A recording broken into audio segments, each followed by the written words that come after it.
భారత్ అనే పేరు ఎక్కడి నుంచి వచ్చింది అనే చర్చ ఈ మధ్య చాలా జరుగుతోంది. భరతుడి పేరు మీద వచ్చిందని చాలా మంది అంటుంటారు. కానీ కాదు. భరతుడి కంటే కొన్ని లక్షల సంవత్సరాల ముందే భరతఖండానికి చాలా చరిత్ర ఉంది. చాలా మందికి తెలియని చరిత్ర అది. అందుకే మన దేశానికి భరత అనే పేరు ఎలా వచ్చిందో సమగ్రంగా చెప్పే స్టోరీ ఇది. బ్రిటిష్ వారు మన చరిత్రను ఎంత నాశనం చేయాలో అంత చేశారు. ఇప్పుడు మనం పుస్తకాల్లో చదువుతున్న చరిత్ర అంతా కన్ఫ్యూజనే. బ్రిటిష్ కాలంలోనే కోట వెంకటాచలం అనే గొప్ప చరిత్రకారులు ఉండేవారు. భారత చరిత్ర మీద ఎన్నో అద్భుత పుస్తకాలు రచించారు.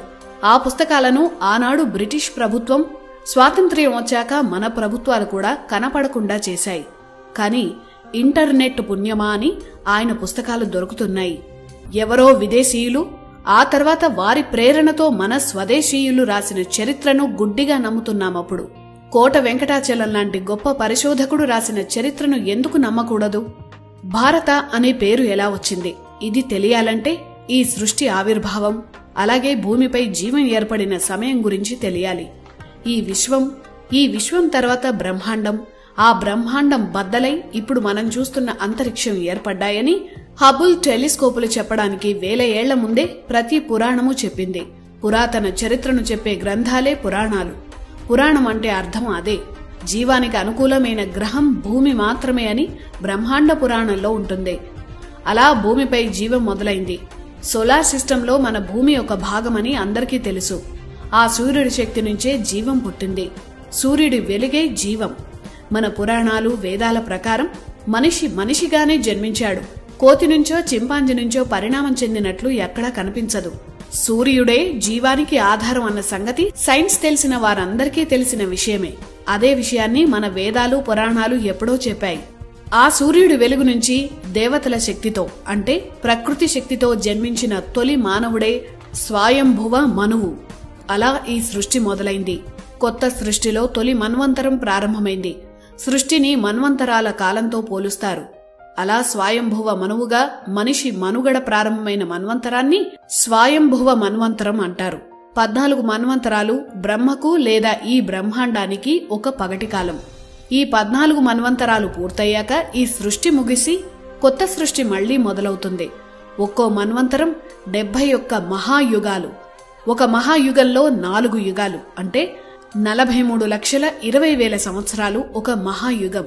ఆ లెక్కన స్వయంభువ మన్వంతరం మొదలై 195,58,85,000 సంవత్సరాలైంది. ఇప్పుడు మనం 7వ మన్వంతరమైన వైవస్వత మన్వంతరంలో ఉన్నాం. సూర్యుడి వెలుగు నుంచి జన్మించిన స్వయంభువ మనువు నుంచి మానవ జాతి వృద్ధి చెందింది. సూర్యుడి వెలుగుని భా అంటాం.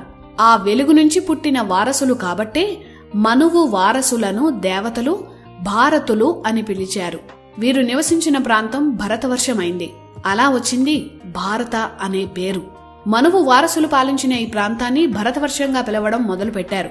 అప్పటినుంచి జంబూ ద్వీపంగా చెప్పే ఈ ఖండంలో ప్రధానమైన ప్రాంతం భారత్. అప్పట్లో అతిపెద్ద దేశాలను వర్ష అనేవారు. అలా జంబూ ద్వీపంలో భరత వర్షం అతి ముఖ్యమైన ప్రాంతమైంది. మనమంతా ఆ ప్రాంతానికి చెందిన వారం కాబట్టే ఏదైనా పూజలో సంకల్పం చెప్పేటప్పుడు జంబూ ద్వీపే భరతవర్షే అని మన అడ్రస్ చెప్పుకుంటాం. సూర్య వంశంలో తమ పూర్వీకులు భారతులు కాబట్టే దశరథుడు తనకు చాలా ఇష్టమైన భార్య కైకకు పుట్టిన బిడ్డకు భరత అని పేరు పెట్టాడు. ఆ తర్వాత శకుంతల తన తండ్రి అయిన విశ్వామిత్రుడి పూర్వీకులు భారతులే కాబట్టి తన బిడ్డకు భరత అని పేరు పెట్టింది. అంతే తప్ప ఈ భరతుడు పాలించినందుకే భారతదేశం అని పేరు రాలేదు. మానవ జాతికి మూల పురుషులు ఆ భరతులు. మన రూట్స్ అక్కడే ఉన్నాయి. అందుకే మనమంతా భారతీయులమయ్యాం. మన చరిత్రలో భరత అనే పేరుతో చాలా మంది ఉన్నారు. భరత అనేది ఒక వ్యక్తి పేరు కాదు. భరత అనేది ఈ నేల మీద పుట్టిన మానవ జాతి పేరు. ఇది భరత అనే పదం వెనుక ఉన్న అసలైన కథ. ప్రతి మన్వంతరం ముగియగానే ప్రళయం రావడం, మళ్లీ కొత్త జీవం పుట్టడం జరుగుతుంటాయి. ఇప్పుడు మనం ఉంటున్న మన్వంతరం వైవస్వత మన్వంతరం. ఇది 7వ మన్వంతరం. అందుకే పూజల్లో వైవస్వత మన్వంతరే కలియుగే ప్రథమ పాదే అని సంకల్పం చదువుతాం. ఈ వైవస్వత మన్వంతరాన్ని ప్రారంభించిన మనువు వైవస్వత మనువు. వివస్వత అంటే సూర్యుడు. సూర్యుడి అంశతో వైవస్వత మనువు పుట్టాడని మత్స్య పురాణం చెప్తోంది. అంటే ఈ మనువు కూడా సూర్యుడి కుమారుడే. అందువల్ల ఇతని వంశం కూడా భారత వంశమే. ఈ వైవస్వత మనువు కుమారుడే ఇక్ష్వాకు. ఇక్కడితో సూర్యవంశం ప్రారంభమైంది. ఈ ఇక్ష్వాకు వంశంలో జన్మించిన మహానుభావుడే శ్రీరాముడు. ఈ వైవస్వత మన్వంతరం ప్రారంభమై ఇప్పటికి 12,05,33,000 సంవత్సరాలు గడిచాయి. అంటే ఇప్పుడు మనం ఉంటున్న కాలంలో తొలి మానవుడు జన్మించిన కాలం అన్నమాట. ఈ మన్వంతరంలో మనువు మూల పురుషులు కూడా భారతులే, అంటే భరత ఖండానికి చెందినవారు అని అర్థం. శ్రీరాముడి దగ్గర నుంచి శ్రీకృష్ణుడి వరకు అందరూ తమ సంకల్పంలో ఈ భారత అనే పదాన్ని ఉపయోగించారు. భరతవర్షం అనే పదం అన్ని యుగాల్లో వినిపిస్తుంది. ప్రతి మన్వంతరానికి అంటే ప్రతి 30 కోట్ల సంవత్సరాలకు భూమిపై ప్రళయాలు ఏర్పడి మళ్లీ కొత్త జీవం ఏర్పడింది. అలా 6 సార్లు ఇప్పటి వరకు జరిగింది. ఇప్పుడు జరుగుతున్న 7వ మన్వంతరం అంటే వైవస్వత మన్వంతరం 12 కోట్ల సంవత్సరాల క్రితం మొదలైంది. మత్స్యావతారంగా విష్ణువు అవతరించిన సమయం కూడా ఇదే. ప్రళయం నుంచి భూమిని కాపాడి వైవస్వత మనువుతో పాటు భూమికి అవసరమైన జీవజాతులను ఒక పెద్ద పడవలో ఎక్కించి ఒక సురక్షిత ప్రాంతానికి చేర్చాడు విష్ణువు. ఇదే కాన్సెప్ట్ ని 2012 సినిమా క్లైమాక్స్ గా వాడుకున్నారు. వైవస్వత మన్వంతరం మొదలైన 12 కోట్ల సంవత్సరాల్లో ఇప్పటికీ 27 మహాయుగాలు గడిచిపోయాయి. ఇప్పుడు 28వ మహాయుగంలో వేదకాలమైన కృతయుగం, రాముడు పుట్టిన త్రేతాయుగం, కృష్ణుడు అవతరించిన ద్వాపర యుగం ముగిసిపోయాయి. ఇప్పుడు కలియుగం నడుస్తోంది. కలియుగంలో ఇప్పటి వరకు 5,124 సంవత్సరాలు గడిచాయి. ప్రతి యుగం చివర ఏదో ఒక ఉత్పాతమో యుద్ధమో వచ్చి మానవ సంహారాలు జరిగాయి. ఉదాహరణకు త్రేతాయుగం చివరిలో రామరావణ యుద్ధం జరిగింది. ద్వాపర యుగం చివరిలో కురుక్షేత్ర యుద్ధం జరిగింది. అప్పటి చీనా, గ్రీసు, రోము, ఈజిప్టు, అరేబియా ప్రాంతాల ప్రజలు ఆ యుద్ధంలో పాల్గొన్నట్లు మహాభారతంలో వ్యాసుడు రాశారు. పాండవులు గెలిచారు. యుద్ధం తర్వాత కౌరవుల వంశంలో ఉన్న చాలా మంది ప్రజలు నిరుత్సాహపడ్డారు. వారికి భరతఖండంలో ఉండడం ఇష్టం లేక యుద్ధంలో పాల్గొన్న చీనా, గ్రీస్, రోము, ఈజిప్ట్ లాంటి దేశాల ప్రజలతో చాలా మంది భారతీయులు వలస వెళ్లిపోయారు. వారిలో కొందరు ఆ దేశాల్లో చాలా ప్రాంతాలను ఆక్రమించి రాజ్యాలు స్థాపించారని చరిత్ర చెప్తోంది. అక్కడ మన సంప్రదాయాలు, మన సంస్కృతి విస్తరించారు. అందుకే ఆ దేశాల్లో ఇప్పటికీ భారత వంశీయుల ఆనవాళ్లు కనిపిస్తాయి. మన దేవుళ్లనే వేరే వేరే పేర్లతో ఇప్పటికీ ఆరాధిస్తున్నారు. ఆ ప్రాంతాల్లో కృష్ణతత్వం వ్యాపించింది. యూరప్లో కొన్నేళ్ల క్రితం వరకు రాధాకృష్ణులనే పూజించారు. వారిని పేగన్స్, స్లావిక్ కల్చర్ అంటారు. వీరందరికీ మూలం భారత వంశమే. కురుక్షేత్ర యుద్ధం తర్వాత ధర్మరాజు, ఆ తర్వాత పరీక్షిత్తు పరిపాలించారు. పరీక్షిత్తు పాముకాటు వల్ల మరణించాడని అతని కుమారుడు జనమేజయుడు సర్పజాతిని సంహరించే సర్పయాగం చేయించాడు. అప్పుడు ఆ సర్పజాతిని అస్తిక అనే ఋషి కాపాడి ఆ నాగజాతిని భరతఖండం నుంచి ఇప్పటి మెక్సికో ప్రాంతానికి తీసుకువెళ్లాడని భారతం చెప్తోంది.